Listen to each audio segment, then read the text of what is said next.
Hi, everyone. My name is Joy Sun, and I'm a programmatic account lead at Google. I cover the branded apparel vertical, so think footwear and apparel advertisers. My fun fact is that I am a born and raised New Yorker, specifically born in Manhattan and raised in Brooklyn. So I take great pride in my hometown, even though I moved to California last year. But I can't complain since the winter has been pretty mild this year compared to New York. I'm Bryce. I do live in New York myself, and actually winter compared to last year has been fairly mild here. We lucked out this time. But for my role, I'm an audience and privacy specialist. And this fun fact, it's going to sound bad, but it's actually not too bad. But I do have a scar on my face from each of my brothers. I have two brothers. One of them hit me in the face on the backswing with a big baseball bat when we were playing. And the other one, many years later, playing street hockey, took a shot and then hit me in the lip, in the face with the follow through on his stick. I did need stitches, but didn't lose any teeth, so I'm pretty happy about that. All right, and I'll actually be kicking us off today. We have a lot to get through, so I'll try to be snappy, but please, at the end of each section, please add your questions or during the sections, and we'll cover them at the end of each section. We do have plenty of demos sprinkled throughout so that we can get as interactive as possible and show you actually how things work in the platform. Some parts do have a trivia section where we can get some engagement from the audience, and then we'll answer your questions. But for our learning objectives today, what we have planned for you is to understand the programmatic ecosystem a little bit better. We'll start off with a little background on where we are today and where we're coming from. And then more specifically about how DV360, our DSP, fits into this world. And then within DV360, we have 5 modules planned: campaign, audience, inventory, creative, and insights. And within each of those, we're going to go into detail about basically management within each of these: campaign management, how to set up campaigns, what does audience management, inventory, and creative management look like, as well as insights and reporting. And these are the modules in order. Joyce and I will be switching off. I'm going to start off covering programmatic ecosystem, and then we'll switch throughout each of these modules. So for the programmatic ecosystem, a little bit of background here. I know some of this will be basic, but I'll try to add some recent color just based on how things have been trending in the market. But programmatic as a term, just to settle on a definition here, the book definition is a software or program-based method of transacting or performing a task. So that can obviously be applied to many things. How it's used in common usage today is basically more so on the buy side than the sell side, even though both sides can do this, is setting up rules ahead of time that govern when you want to transact on an impression and being able to pass on impressions. So it's really giving you choice. Take the impression, place a bid, or pass on the impression. And it can be applicable to both, let's say, open inventory as well as closed inventory, sometimes known as walled gardens. So why is programmatic buying so effective? I would say it comes down to one word: efficiency. So you're able to match messaging or creative targeting attributes to known user attributes, those that we see on the bid request. Being able to set up all of your targeting ahead of time, again, allows you that choice on whether to accept impression or pass on an impression, which is different from how things used to work in the past. And then, of course, a lot of the efficiency comes in reducing that wastage. So you're able to find the right place, the right time, and the right price at which you want to reach users. And so to go through a little bit of a history lesson here, reservation buying and ad networks I would kind of put in the same bucket. That was really where digital advertising began to take off in the 90s and 2000s. This is a big throwback here. But those models weren't really sustainable or built to last. I think most of them were just flat CPM based. So again, not allowing you any choice in whether to accept or pass on an impression, no matter how much you thought it was worth or predicted how much it was worth. And also there was an incentive misalignment between buyers and sellers here. Sellers were incentivized to generate as much revenue as possible. Buyers were obviously incentivized to be as efficient as possible. And there was always this conflict here, which is why it led to ad exchanges and DSPs, which were only able to generate money as technology platforms when they were performant and the buyers had well-working campaigns. So taking that percentage of media rather than a flat CPM fee was beneficial to everyone involved. And then on the right side with programmatic direct deals and proprietary data, this is still falling into the programmatic ecosystem of ad exchanges and DSPs. But I look at this as sort of programmatic just being atomized a little bit, or maybe fragmenting a little bit into, especially with direct deals, different types of ways to transact programmatically.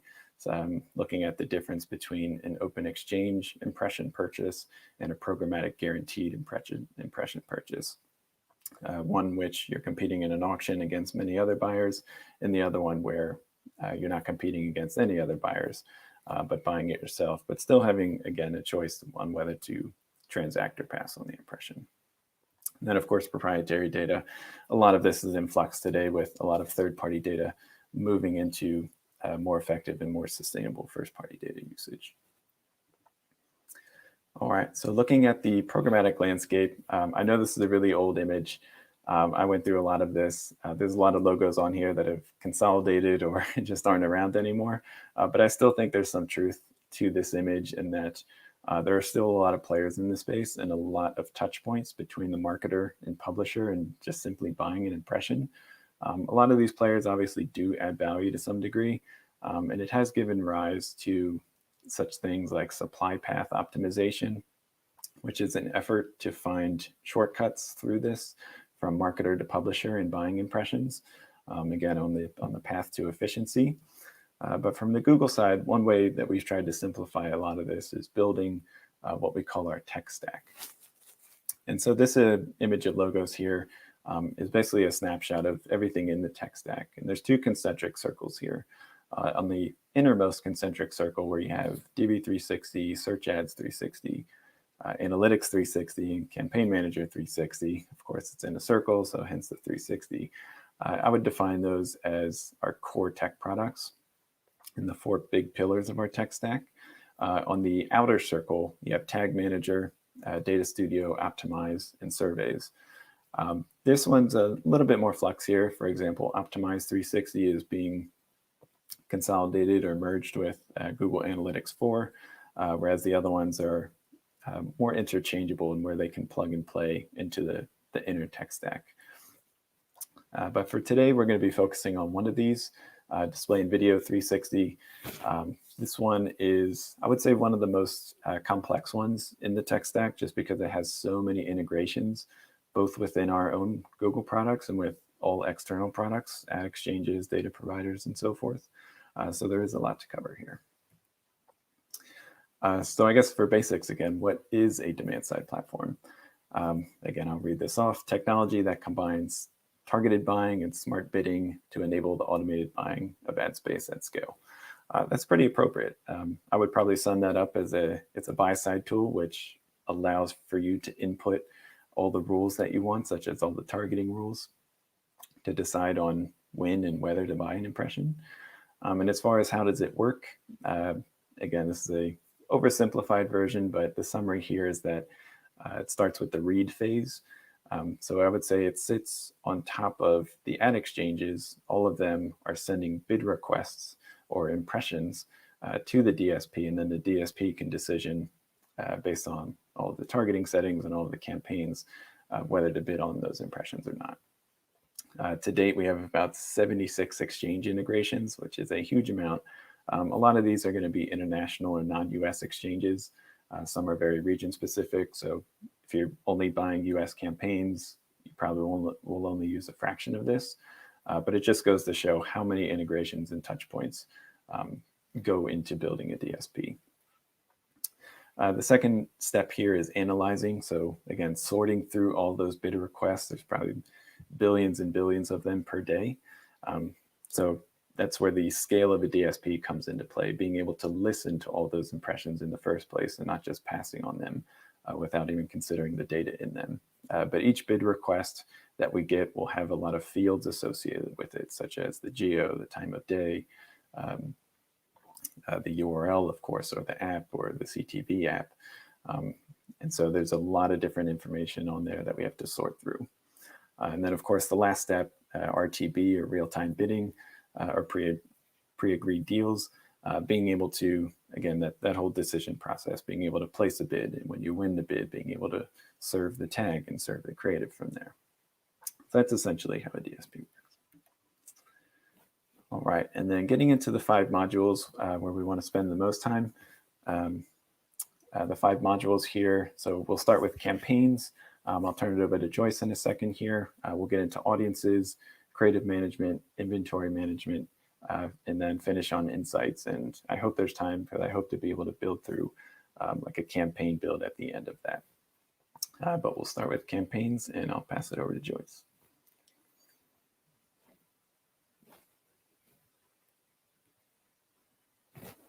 Thank you, Bryce. So let's dive right into the first module, which is called campaign module. At the very top is called the partner level. This is traditionally the catch-all for either the entire marketer or the entire agency holding company. Think of this as the highest level of the DV360 hierarchy. This is where betas are enabled and high-level targeting or allow lists are applied. Within that, you're going to have a series of advertisers. For a marketer, this could be different lines of businesses. For example, I mentioned earlier that I work on branded apparel companies. So some of these companies may have a footwear line of business or an apparel line of business, and this would fall under advertiser. With that, within that, you are going to have the campaign level. So this could be a 50th anniversary campaign, or a evergreen campaign, or a Q1 brand campaign. It's really whatever you want to call your campaign initiative and what you want it to be.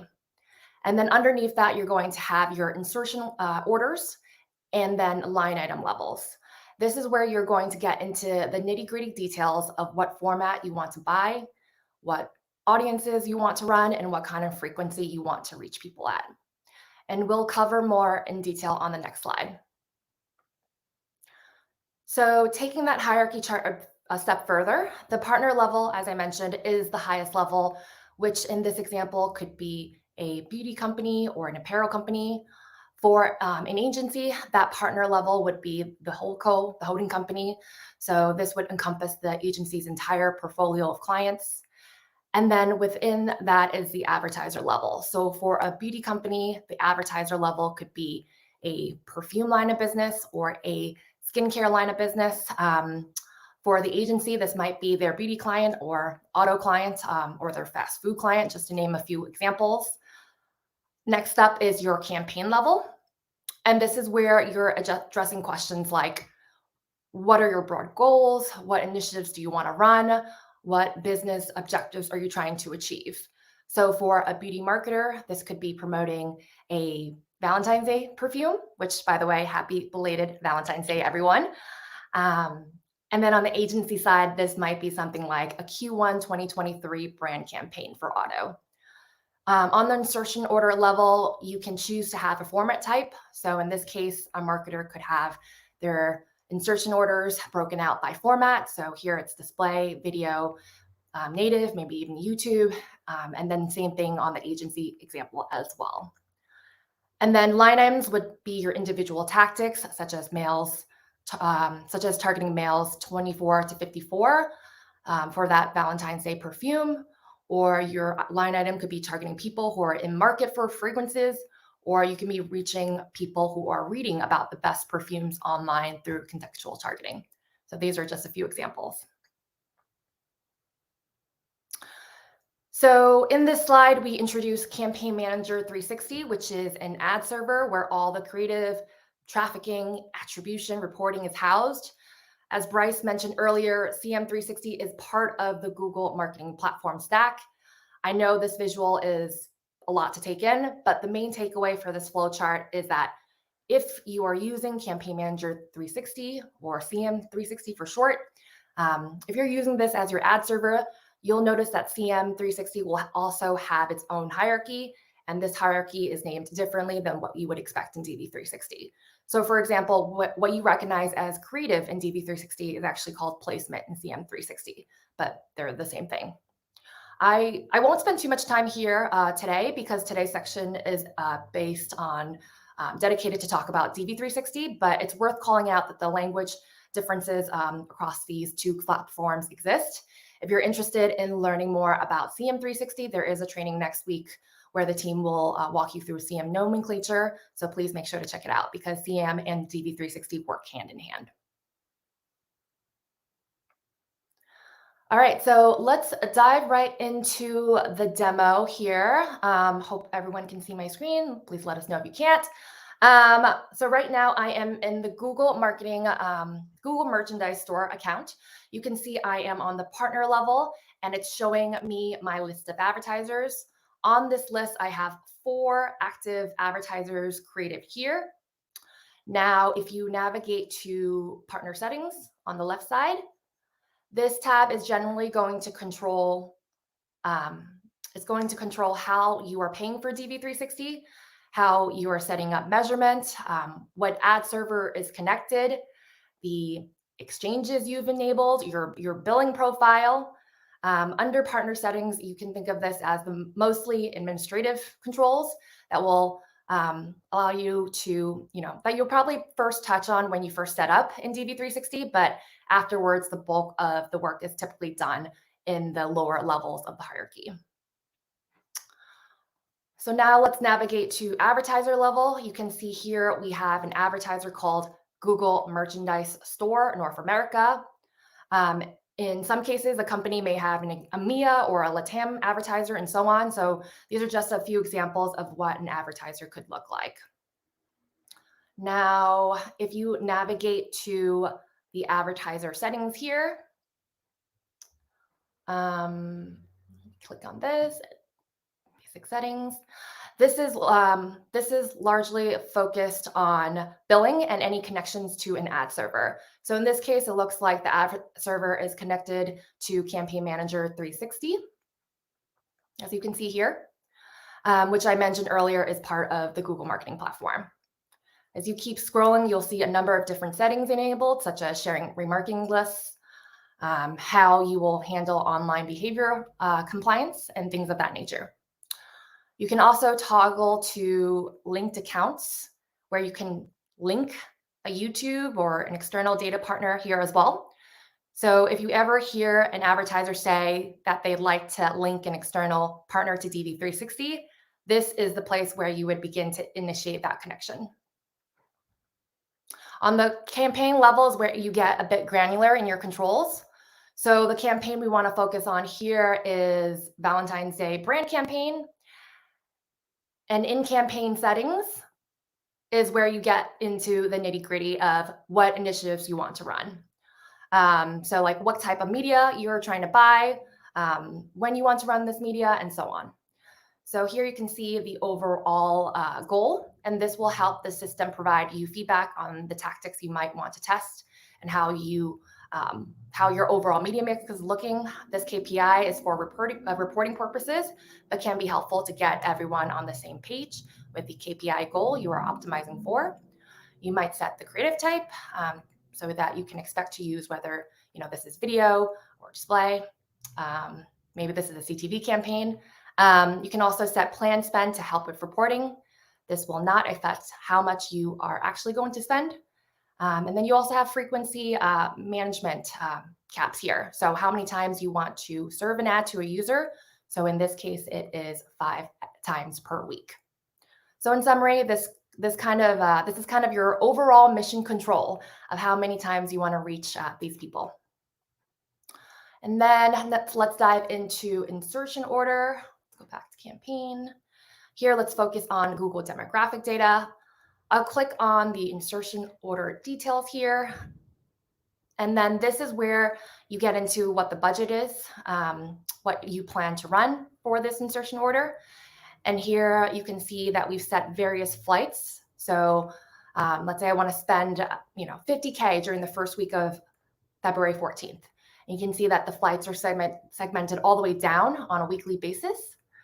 And keep in mind that budget set at the insertion order level will cap the budget spent by the line items within it. And then here you will see set pacing, which is how quickly you want to spend your money.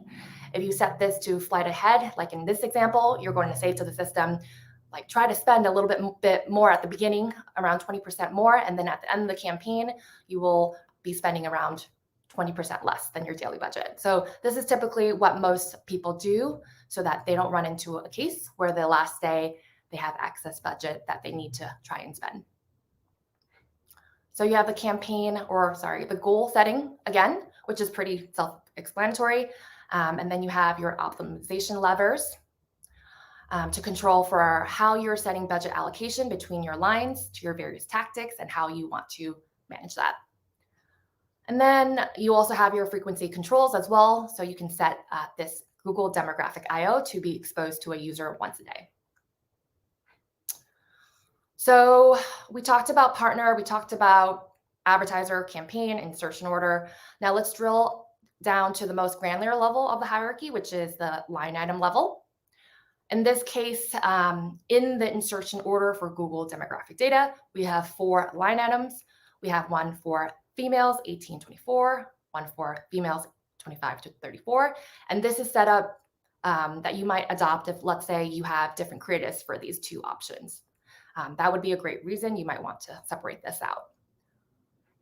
Within the line items, you have different inventory you're going to try to target. So this could be exchanges or deals. And then you have various targeting here, including brand safety. So essentially, what environments are you comfortable running or not comfortable running against? You can target specific categories like shopping, specific geos like LA or California. And this is where you can also get into your demographic targeting. So in this case, it's females 18 to 24.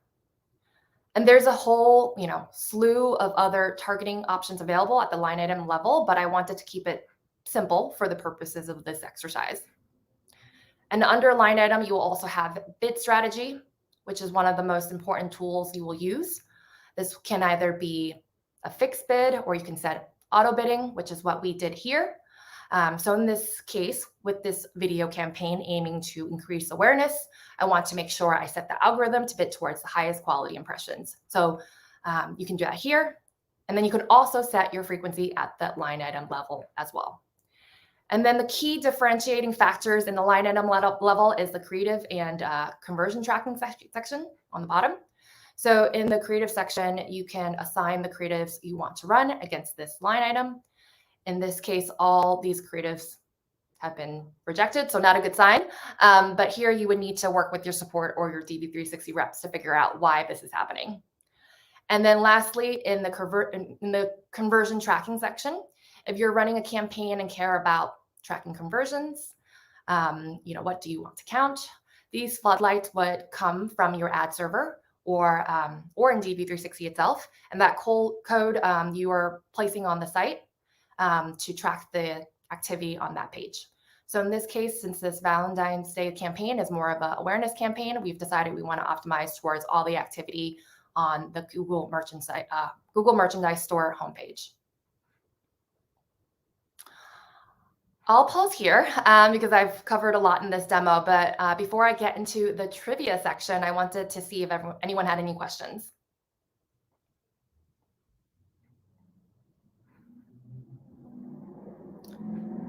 All right,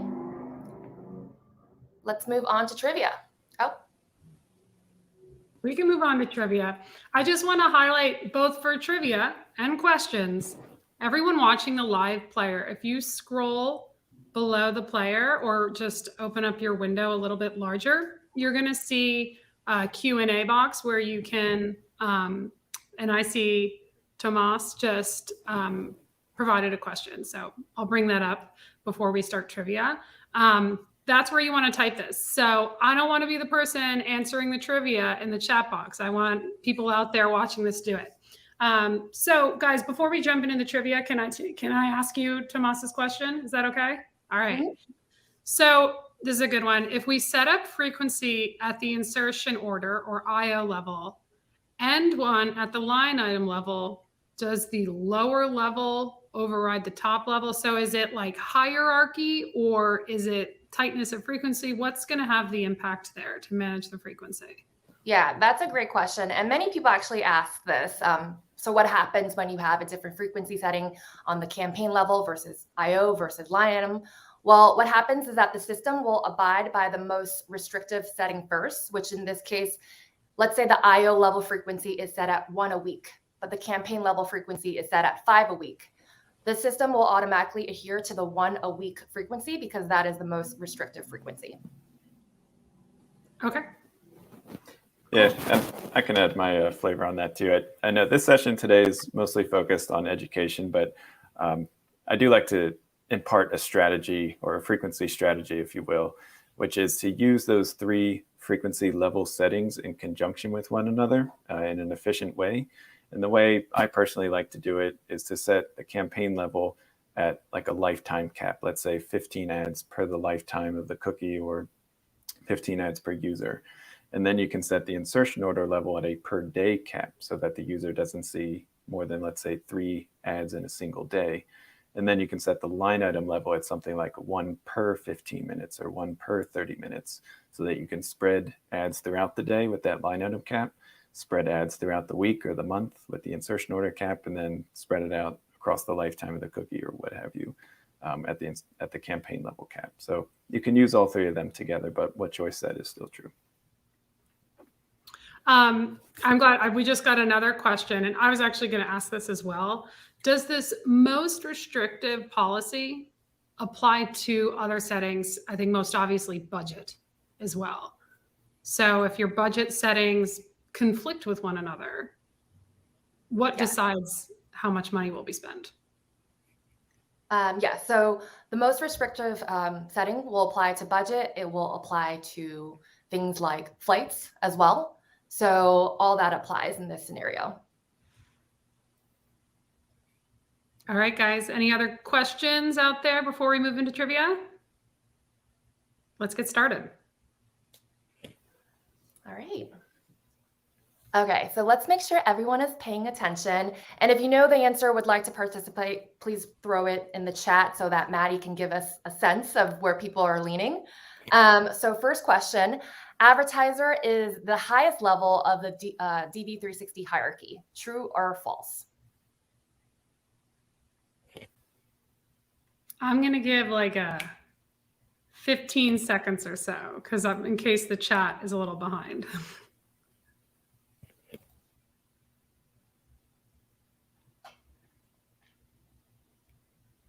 Oh, I got some. I'm glad I reloaded my screen. So where I'm hearing mostly falses, and Fiorella was the first to answer. The audience is right. The answer is false. Well done. Thank you all for paying attention. Next question. Budget that was set at the IO or insertion order level will cap the budget spent by the line items within it. True or false?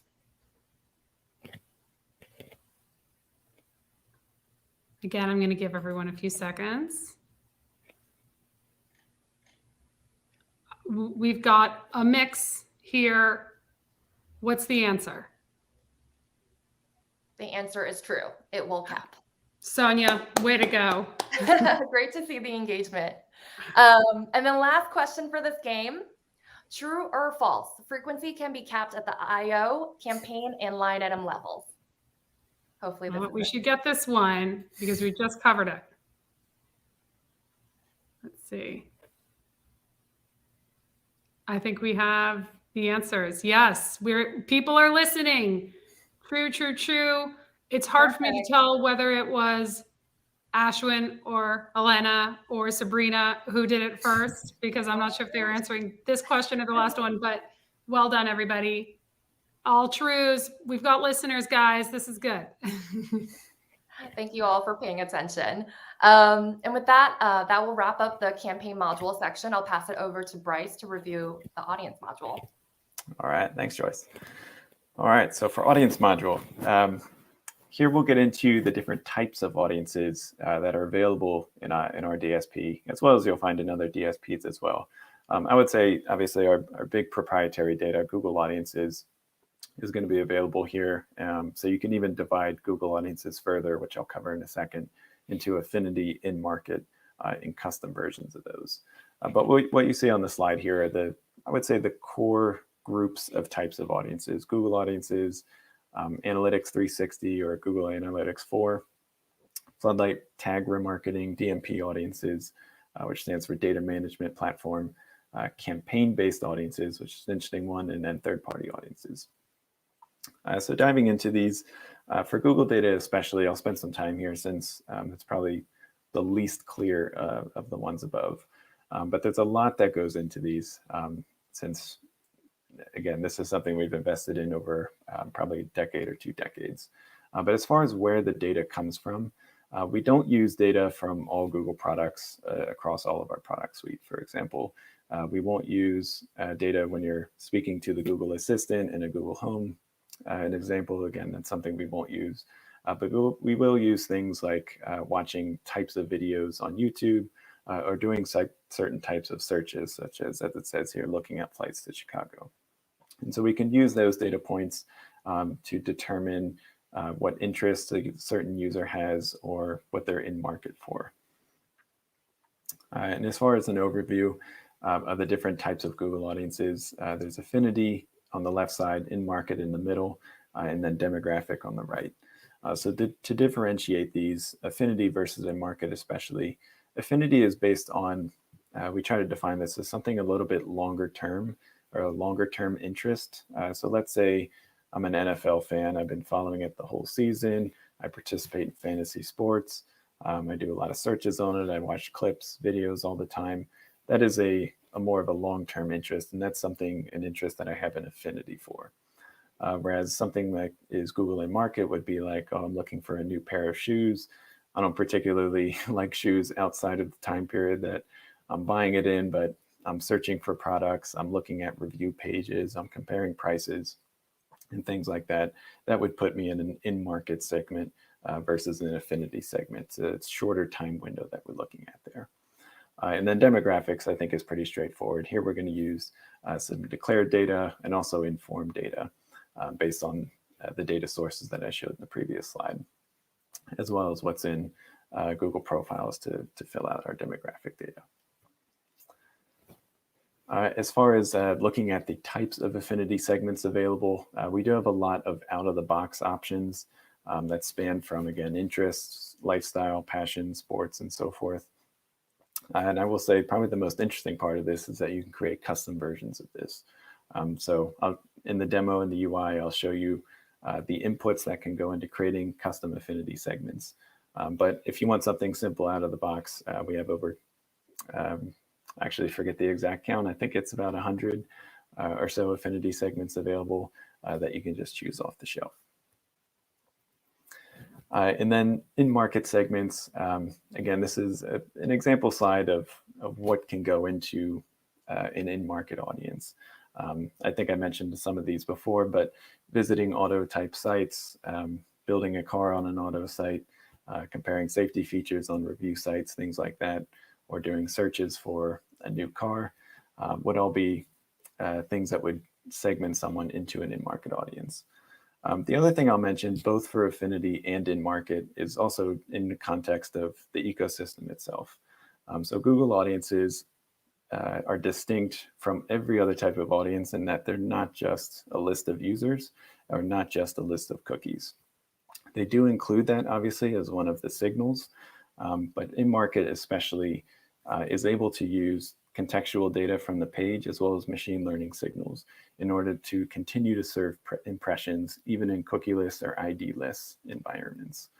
So to use an example there, let's say we see from all of our aggregate data that there's a certain site, let's call it XYZ.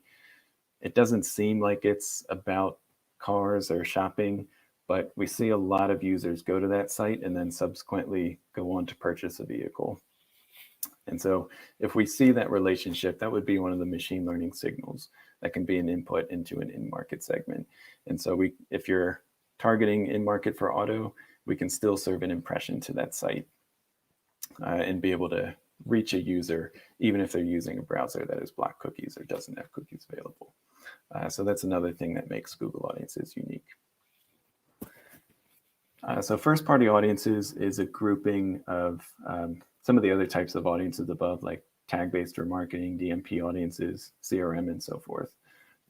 Some of these are going to be cookie-based audiences, like tag-based remarketing, DMP, analytics, and campaign-based audiences.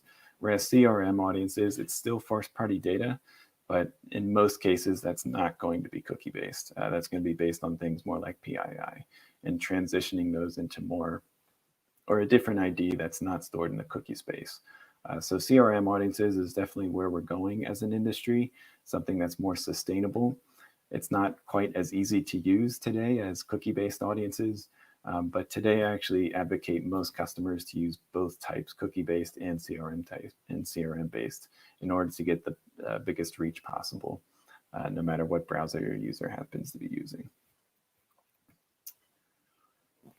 And then as far as third-party data, since these are all cookie-based, they're not quite as valuable as they used to be. I know a lot of players in this space are starting to migrate into different identity spaces to use their data in, but we still have these available in the platform. I think there's about 25 different DMPs and other types of data providers, and you'll see these straight out of the box in the UI. But a lot of these data providers, since they're linked up with our audience API, most of them can input custom audiences if you have a direct relationship with them. And then customer match is an example of an application of those CRM-based audiences. So let's say your customer has direct relationships with a lot of users, and they're able to get email addresses or phone numbers or mailing addresses. If they have a sufficient number of those, or even a small number, they could use something like customer match. And I know other players in this space like Facebook, Amazon probably have something similar, where they're able to match up that PII data with data that we have on our side through a method called customer match, which can be done through the UI or one of our various APIs. And once that match takes place, then they can start to activate against that audience across different inventories like YouTube, Gmail, discovery ads, and so forth. So this is definitely where the future is heading, since it's more account or user-based rather than cookie-based. So this is something that's been getting a lot of attention lately. All right, and that brings us to the demo. So we have a couple screenshots here, but I always find it a little bit more valuable when we can go in the UI. So let me switch tabs here. And hopefully you all can see that. So I'm in the UI right now. I'm in a demo advertiser. I'm just going to call this Prodbox. This is at the partner account right now. And for the audience module, you do have some audience options at the partner level, but I always find it more valuable and you get a lot more options at the advertiser level, since most audiences are going to be advertiser specific rather than partner specific.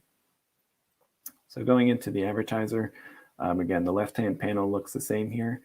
But I'll jump into all audiences, and this is going to bring me to a list of all of the first-party audiences that are specific to this advertiser. And so this is a pretty long list, but there's a lot of information here. And this is probably the source of most of the questions I get about audiences is what do all these numbers and what does all this information mean essentially? So for every audience in here, we'll give the type of audience it is, such as tag-based, customer match. Unknown is like catch-all bucket, just because there's a lot of different niche ways for this audience to port here, like from other products. When people share from AdWords to somewhere else, to DV360, it's hard to know the source there. But beyond that, on the right side here is where you start to get more diagnostic information about the audiences. So you get a default 3 columns here, but if you really want to do a diagnostic, I recommend hitting this little expand button. And that will show you a lot more columns here, YouTube, Gmail, mobile app, CTV, desktop, and so forth. So this is a very interesting way to look at an audience type, because from one, display size and active display size, this can be very useful, since active display size is actually going to look at, well, how many of those cookies or how many of those users in that audience did we actually see bid requests from in the past month? So you'll usually see a drop off here. Just we give you total size and active display size. And then the reason that we see all these different types of columns rather than just one column is because a single audience can have multiple identifiers in it, and there are multiple identity spaces out there. So display size and active display size, I know it's a bit unclear here, but this is going to be mostly cookie-based audience sizes. And then when you get into YouTube and Gmail, this is going to be more of that customer match, that CRM-based audience that's available there. Whereas mobile app, mobile web, those are also different identity spaces. My mobile web versus my desktop web, I have different cookie on each of those.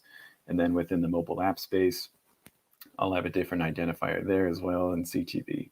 So we try to give you all this information and present it here. Even though it might be confusing, it can be good to see if you have an audience imported from a CDP or a DMP, like what types of identifiers did they actually populate that audience with? And of course, membership duration is probably less useful. I don't get too many questions about that. But as far as creating audiences, I'll jump over to custom lists here. And custom lists is where you can start to create what I mentioned before, like the custom affinity. We call it custom intent, but this is like the custom in-market list. And there's a few different options here. The reason why we have 3 columns here is because there's slightly different options depending on which one you select here. So I'll do custom affinity. And with this one, again, what we're trying to do here is create basically a tight theme or a tight interest.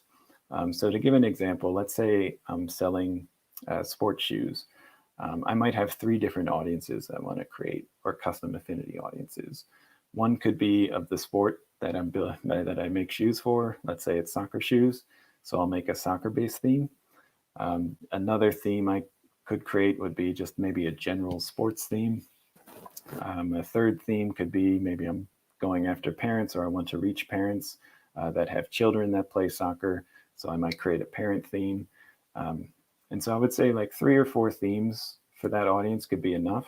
And once I create those themes, then I can get a good comparison of how one performs against the other theme. So it gives me a nice granularity of how each of them does. But as far as building interest here, you do get a lot of options. You can simply just put in keywords. That's probably the easiest one. The second one here is putting in URLs. And what we'll do here is we'll actually read the URL and try to pick out interests or keywords that are from those. So this is probably the easiest way to build an affinity audience. And I would only, again, to keep this theme tight, I would probably only put 5 to 10 URLs in here. You don't have to go overboard. Or a third option here, this is the newest one over time, but being able to add apps in here. This can have its use cases. Apps are obviously a little bit harder to read than URLs. We're going to get the metadata in the apps, such as the description, the genre. Some of them are completely readable, but some of them, especially like the game ones, are going to be a bit harder to read. All right, so I will jump out of that. I won't go through the other ones for the sake of time, but they mostly have the same options as Affinity do. I will show combined audiences here. This does get some usage. I would label this under kind of like a bulk tool or a simplification tool. Combined audiences is basically just setting up statements of and or statements. So for example, if I have a bunch of first-party data in here, let's say, to use an example, I want to exclude all of my current customers across every campaign in every line item that I build. So I could go in here and let's say these are all of my current customers. Instead of going through every line item, either bulk applying or excluding these on every line item, I can go in here and select these 6 and create a single audience and then just exclude that one audience in every line item. So in that sense, it's a simplification tool and just a way to group things together to make it easily reusable. But you do have a lot of options here, again, with and or statements. So you can set up the logic pretty intricately. All right. And the last thing I'll go through here is the analysis section of the audience tool. So you can use this for discovery purposes. So going into the audience profile tool, the first thing that's going to pop up is selecting a seed audience for analysis. And once I select this, it's going to bring up a list of all of my first-party audiences. So I'll pick one that has a decent amount of users in it, 150,000 here. And once I select this one, going through the UI here on the left side, it's going to give me a diagnostic of that audience. So looking at demographic breakdown of gender, age, parental status. But the meat of this report is really going to be in the middle here, where it's going to give me this overlap similarity index. And so what it's doing here is it's looking at how often is a user in my first party audience and also in affinity-based audiences, in market-based audiences, other first party audiences in my account, as well as third party audiences that are from data providers. And so that's the most interesting thing, again, be able to look for new audiences. So let's say, if I have very high overlap with collaboration and conference tools for whatever reason, then I can go out and target this audience. Then we actually create this one button approach here for you to be able to do that. And then all the rest of the tabs here allow you to break this down a little bit more. So if I wanted to look at all of the interest segments, I can click that tab, and it's going to give me many more interest segments to look at and evaluate. All right. And with that, it brings us to I'll show this quickly, the geographic distribution tool. Again, with the same idea here, I'm going to select the first party audience. This is, again, a little bit more of a diagnostic where it's going to give me demographic information. It's pretty cool to actually look at. You can actually break this down looking at, let's say this is a floodlight tag based audience. I can do DMA breakdown here, and it's going to index like where my user is actually from with some geo analysis here, which I find pretty cool. All right, so let's get back to the deck here, and we'll finish off this section pretty shortly. The other things I wanted to cover pretty quickly are kind of pseudo audience targeting. Joyce went over a couple of these in the UI with that line item based targeting, but one is categories. This is also available. It's not specifically an audience, but this is going to look at web page content. And it's a pretty easy way, again, to target auto inventory versus shopping, sports, and so forth, where we're going to group web pages together into single categories. Another cool one is keyword contextual targeting. So unlike in market audiences, where we try to understand intent, this is a little bit more binary in that we're going to look at, well, is the keyword on the page or not on the page? So it's going to be less about, is a user really trying to take a trip to France, let's say, or is the picture of the Eiffel Tower on the page? Well, excuse me, 1 second.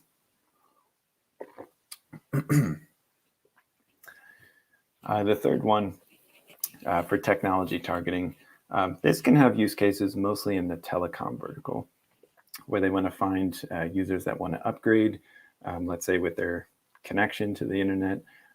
But this can also have uses as well when you want to isolate, let's say, Safari or iOS devices to be able to measure them differently. And then lastly, geo-targeting. We have two different sets of geo-targeting. One is regional, which is going to look at country level or state level, or even DMA level. And then, sorry, my throat's really dry. And then we also have proximity targeting, which is going to look at, let's say you're a chain store, or you want to target users around a chain store. Then you can target that and say, I want to serve to users, usually on phone or within app, that are within a certain distance from that chain store. All right, so I'll take a breather here and let's go into some trivia. All right, I didn't cover second-party data exactly with how to define that, but perhaps we can use a process of elimination. Yeah. Can we do some questions before we do trivia? And everyone can marinate on this trivia question, because just 2 questions popped up, and in case they're covered in the trivia, I wanted to answer them first. So, so one is from Owen around in-market audiences and what forms them. So, or what Google information forms them. Google in-market audiences, are they served based on contextual data as well? Is it not just audience or activity based? Yeah, so all of the above. So it can be cookie based in that if we see a user that has, again, done a lot of searches or is this, sorry, just give me 1 second. There's something in my throat.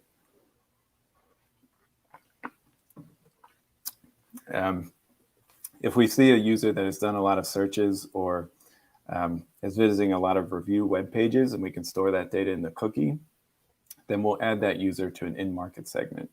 On the other hand, there are cookieless versions. So if we don't have any of that information about the user, we can use the page and say, well, are there buy buttons on the page? Does the page lead to a conversion? Are you able to, is it a review site of a certain product? And in those instances, we can still serve an in-market impression to that page or to the user on the page. Thank you. And then another question around audiences and kind of audience reporting. Is it possible to report on the different audiences included in a combined audience to see which performs better? Or is it only going to be reported as one, as that combined audience? Good question.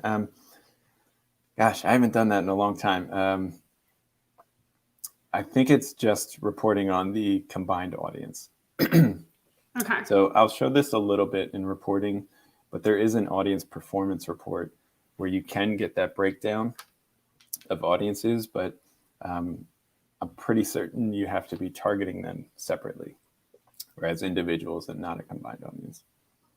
Okay. It's a good question, though. And if there's any follow-up questions, like you're going to be able to email us or email your Google sales team to help follow up on these. So thanks for answering those, Bryce. Let's get to the trivia. Sorry to interrupt that. No worries. All right, so reading this off, the following are examples of second-party data. Choose one or more. So I didn't define this, but perhaps you can use the process of elimination. So Google Demo 18 to 24, Lukai Tech Enthusiasts, Affinity Beauty and Fashion, or Floodlight Remarketing, or Floodlight Remarketing. Plug your answers into the chat box, guys.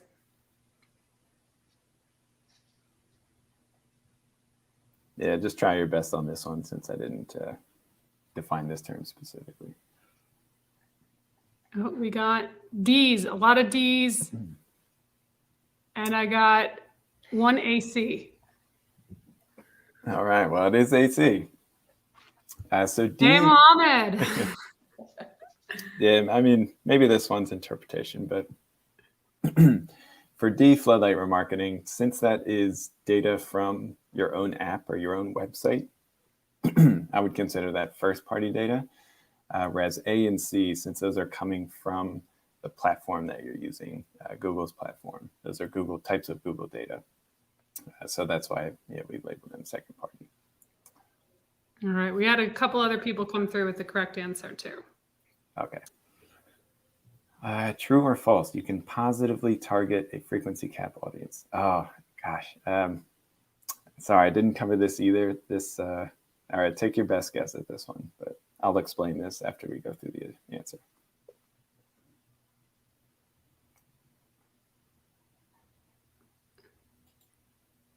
Bonus street cred if you can get this one, because I don't know the answer to this.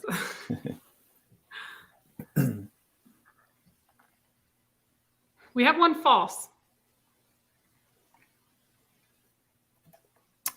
It is false.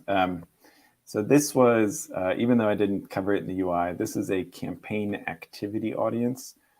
This gets some usage, not as much usage as the other audience types that I showed. But a campaign activity audience is basically creating an audience of people who clicked, people who converted, or it can be impression-based. But the impression-based use case is only for creating it for exclusion purposes. So let's say you want to exclude everyone that saw 5 or more impressions. You can do that. You can create an impression-based audience of users that saw 5 or more impressions, but then you would have to exclude them, or they're only eligible to be excluded on campaigns. So again, sorry, apologies for not covering that earlier. But hopefully that makes sense. All right, last one. True or false? Using DV360 geo-targeting capabilities, you can target users in a certain radius of a store. I think I did mention this quickly at the end.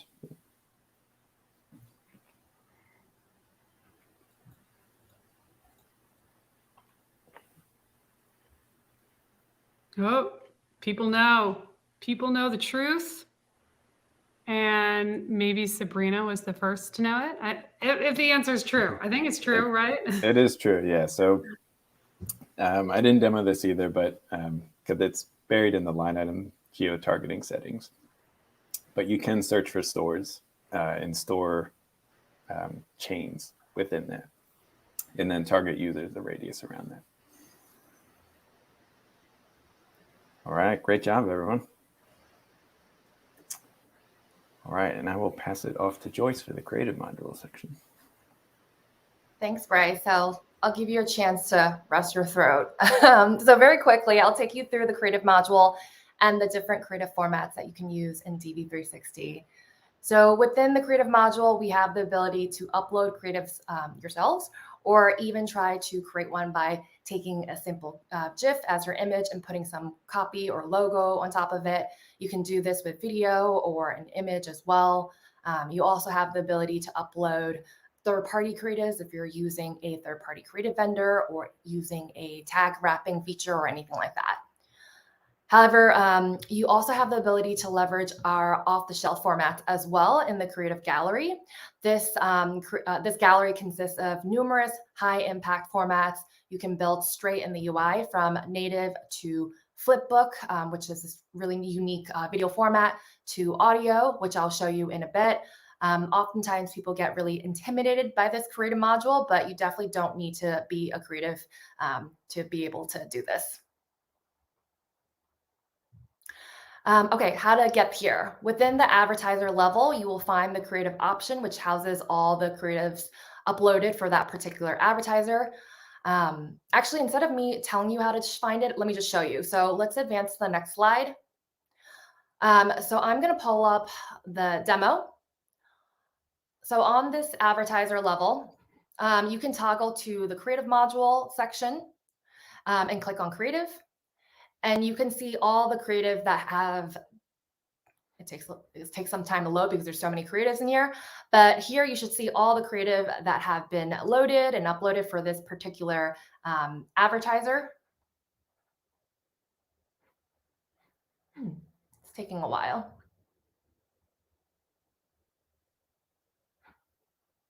Let's try this again. Okay, cool. So let's use this first ad as an example. If you click on the drinkware banner, you can see in the creative details that this creative was pushed to DV360, as you can see from this top part here.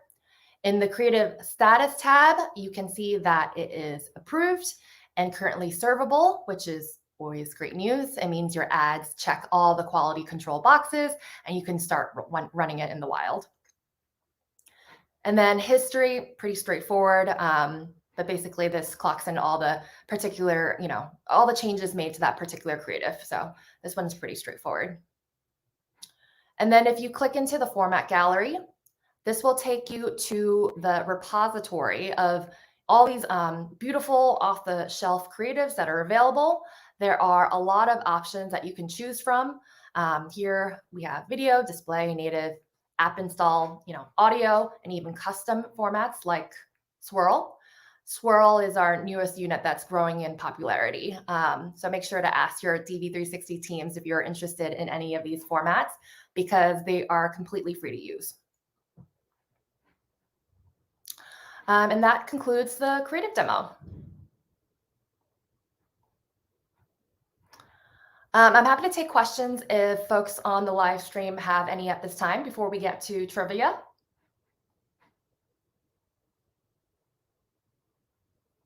Okay, cool. Can you pull up the trivia? Alrighty, let's cue the Jeopardy theme song. It's that time again for trivia. So the following are creative types in DV360 that can build and upload directly in the UI.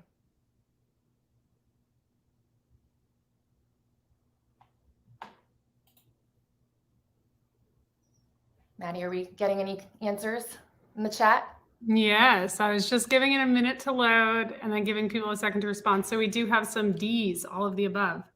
Yes. Amazing work. I used to love it in college when all the answers were all of the above. All right, next Like one. that for multiple choice. Right. So next one is DV360 is to creative as CM is to... This might be a difficult one because I may have talked about it in a different section.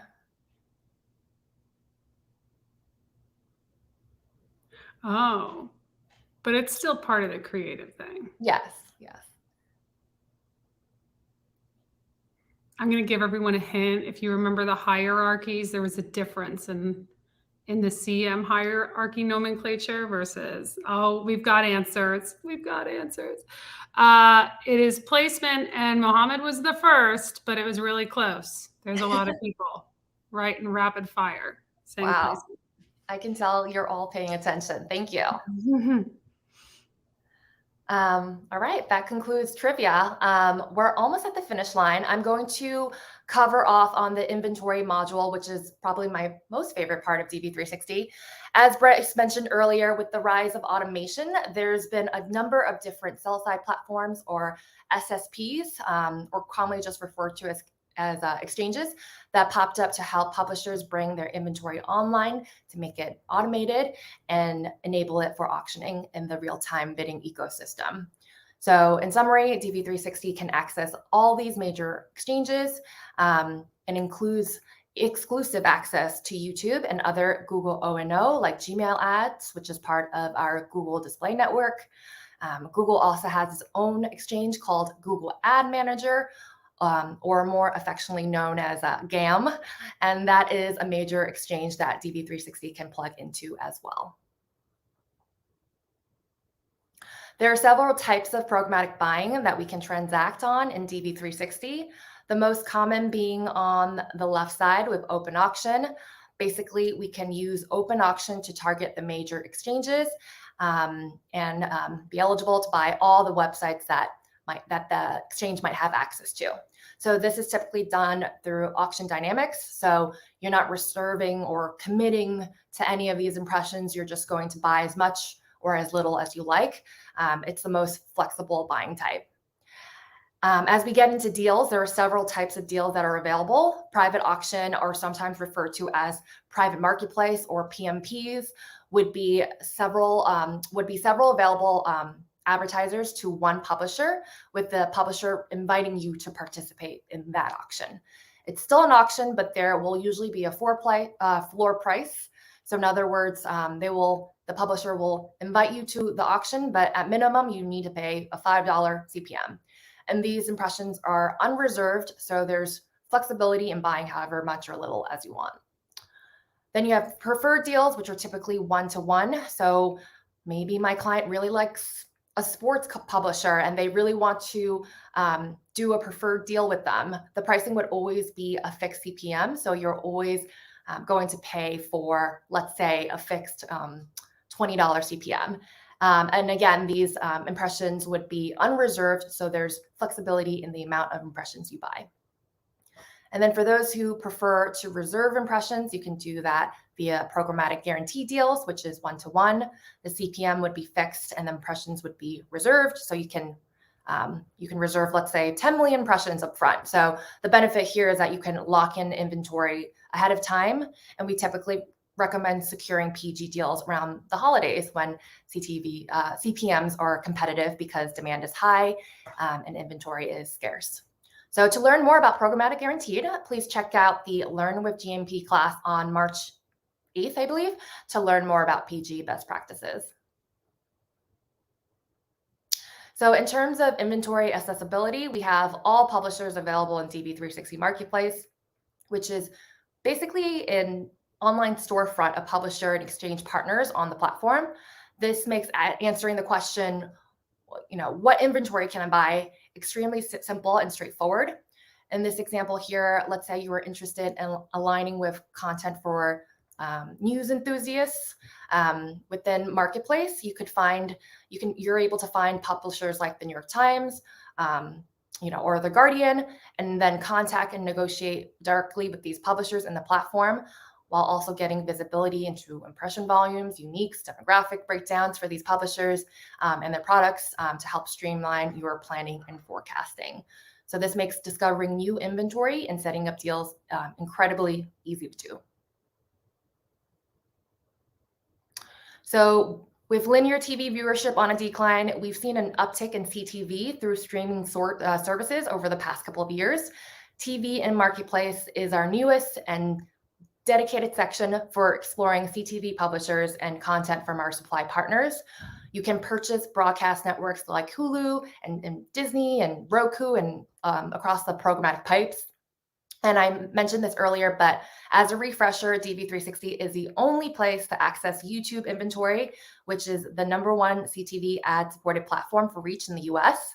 So just something to keep in mind as you begin thinking about your CTV strategy. And then last but not least, Marketplace also includes inventory packages. Inventory packages are curated publisher inventory, package for a common campaign use case.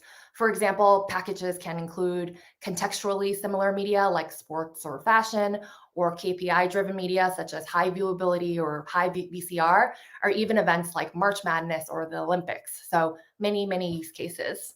And these packages offer a quick and easy way for buyers to target specific slices of inventory created by an exchange through a single deal ID that meets the needs of your marketing objectives.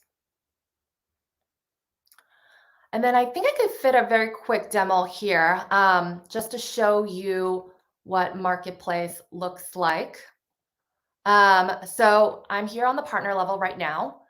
I can click on inventory, and then on this left side here, and then toggle to Marketplace.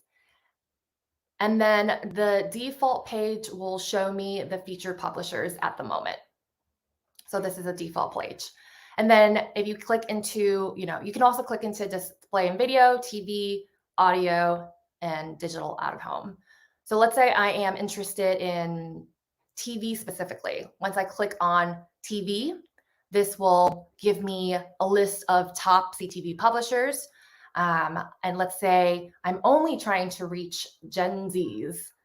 So you would click this like 3 stripes button and then filter by age, 18 to 24. And this will filter and give you the top pubs in that demo audience. So this is pretty cool. And then if you toggle to inventory packages, you will find the off-the-shelf curated CTV packages that index high against that Gen Z audience. And these inventory packages are meant to be a quick way to plug and play package inventory against an active line item. Recently, we also introduced a beta that gives you the ability to create your own inventory package tailored to the requirements of your brand. So this process can be fully bespoke as well. All right, I think that concludes my demo. Any questions here before I start on trivia? Let's go straight to trivia. All right, the question is, which deal type describes the following? Deal where one publisher opens up inventory to multiple preferred advertisers. And the options are PG, Marketplace, private auction, or open auction. All right, let's give it a moment.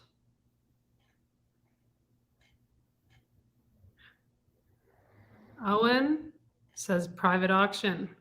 Correct. Amazing work. Speed fingers, because a lot of other people say private auction too, but Owen seemed to be the first. Thank you for paying attention. Next question. What inventory is exclusive to DV360?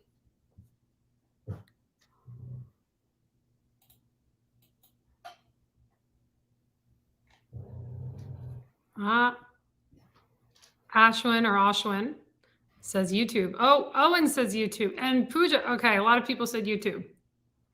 I think there's 2 answers here, but it would be GDA and YouTube. So inventory like Gmail ads, for example, runs through GDA. So that's available in DV360 as well. But great answers. Thank you all. Well done. All right, that concludes trivia. I'll pass it over to Bryce to talk about insights. All right, thanks. Insights, I sort of think of as like a elevated way to say reporting, but I would say it encompasses maybe two different things. But reporting within DV360 kind of falls into three top level buckets. Your first, campaign performance, is going to be like your bread and butter. How am I doing? So there we're looking at general reports, keyword reports, category reports, Trueview or YouTube, and so forth. The second one that I used to use quite heavily, maybe just as heavily, honestly, is campaign performance. I was looking at forecasting and planning, especially the inventory availability report, which I'll show you in a minute, as well as another discovery tool called audience composition. And then the third bucket is audience performance. It's a little bit of a catch-all here, but there is a specific audience performance report, as well as some other ancillary ones like a pixel load report, as well as reach reporting, which is very useful. So I won't show too many screenshots here. In fact, I'll just jump straight to the demo. And I'll pick up where I left off in the UI here. But to switch over to reporting, no matter where you are in the UI, you can always go to the top right, and this little bar chart says reports. And click over here. The default view is actually going to be what we call instant reporting. This is where most development is happening. And I think you'll appreciate this over time, since we do try to make these as instant as possible to give you results within a few seconds. But sometimes you won't get all of the dimensions that you're looking for here. In order to make reports instant, we do have to lessen the amount of dimensions available. So just because to create an instant report of something with, let's say, 2 million rows, it's computationally very difficult to do. So we do have a few templates here that you can build. Because this is a demo account, if I click one of these, I don't think it's going to actually populate with anything, but the speed at which this populated should be pretty similar to your own experience in your own accounts with real data. So just a few seconds in, and you should get some results back. So to show you the other reporting, I'll go to offline reporting. This is where you'll get the full suite of metrics available, dimensions, and report types. So the little drop-down arrow here actually gives you the full suite of report types here. So standard is what you'll be using most often, but we also have audience composition. Some of these you probably never use, like data transfer, GRP. I won't go through every single one. We do have Help Center articles that you can always check out to get information on these. But to do a demo of the standard report, since there's plenty of information in this one as it is, you'll get your standard kind of date range. This will look very similar, if not identical, to campaign manager reporting, if you're familiar with that. But to go through these sections here, we're going to start with filters, in case you want to filter down to a specific partner, advertiser, insertion order, line item, and so forth. And then the second section would be dimensions here in green, and then metrics in blue. The way I tried to think about these is dimensions will be rows in your Excel report or your Sheets report, and then metrics are going to be the columns in the report. So dimensions, you do have a lot of options here, and this can get very big very fast since it's all kind of multiplying by each other. So if I were to add in like URL here, app or URL, and if I also add in, let's say geo or maybe time of day, something like that. This is going to be a multiplication. So I'm going to get every time of day multiplied by every URL, of which there could be thousands or maybe a million, multiplied by every line item. So you have to be careful here and either use filters or a limited amount of dimensions, just because the report could take a long time to run. And then with metrics here, you get a whole bunch, probably everything you could think of into these. And there's a whole bunch of drop downs here, just depending on, again, the type of medium, like out of home or audio or video or display units. So you should be able to find everything there. The other thing I'll mention back at the top are these report templates.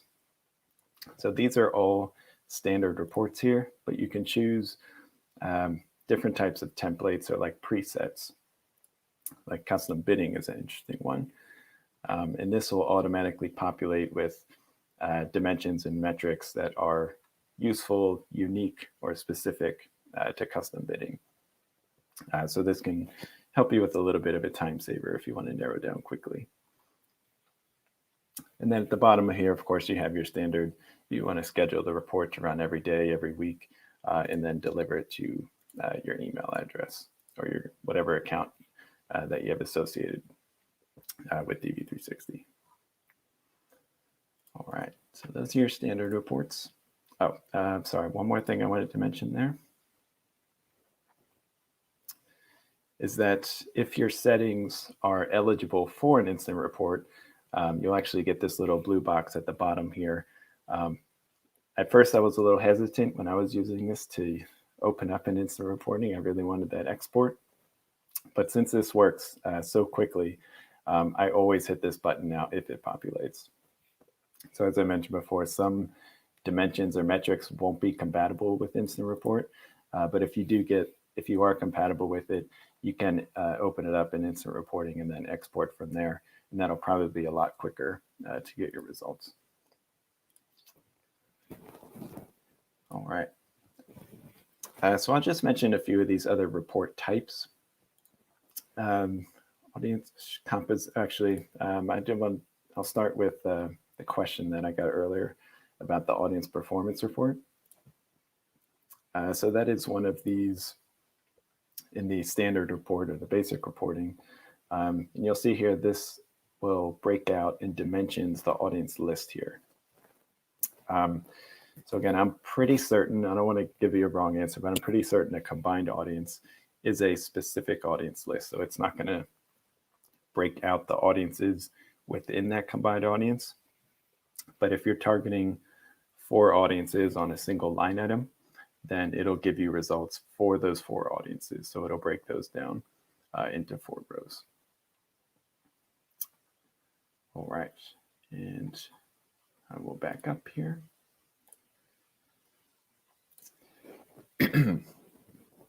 So some of these other ones that you might use, like audience composition, this is very equivalent to what I demoed earlier with the audience profile analysis tool, where you can add a first-party audience, a seed audience, and then it'll give you basically a lookalike index for different types of audiences and dimensions here, like third-party audiences or other first-party audiences.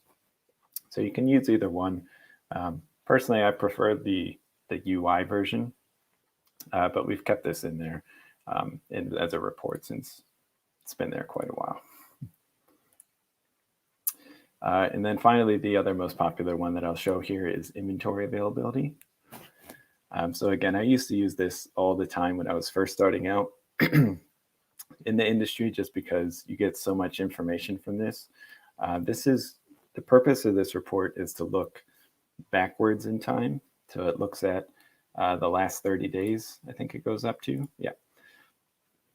And you could say some types of questions that you could ask this would be like, what URLs across the whole Exchange ecosystem are sending the most impressions to DV360, or which creative sizes have the most supply, or of the environments, how many CTV impressions are available? What are the CTV publishers or apps out there that are sending the most? So you get a lot of kind of trend or ecosystem information, but you can also use this for very specific planning.